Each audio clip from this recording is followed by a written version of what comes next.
真侪人叫是帕金森氏症，是侪岁人才会得病。其实伫即几冬开始有较少年人嘛破病。医生讲，除了传统的药物通治疗，即马手术的治疗嘛有健保的给付，配合食药啊，会当维持患者的生活品质。今年50外张先生看医生，一步一步行了真好势。其实张先生40岁时，互医生诊断出帕金森氏病，经过治疗了后是好真济，即马出门行5公里嘛无问题。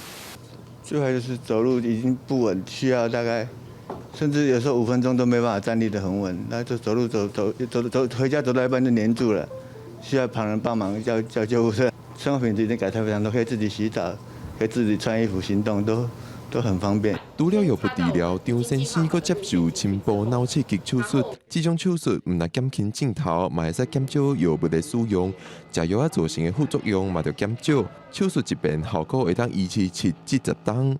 104年是有就是这个刺激器有健保给付，然后108年才有这个导线的这个给付哈。那在这之前呢，可能就是每个医院的一些就是收费标准不同，大概都要自费到80到100万左右。那另外就是可能会有一些小型的耗材，就是看那个自费的部分呢，大概就是要看使用的状况。所以原本可能从80到100万变成大概10多万左右，如果健保给付。是的。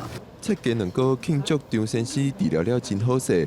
北医大附设病院神经内科主任叶笃克表示，可能是大家对这个病开始有较侪关心。最近有发现较少岁的人嘛确诊帕金森氏病。医师强调，较早发现、较早治疗，就会使维持生活品质。记者郭碧君、陈保罗台北报道。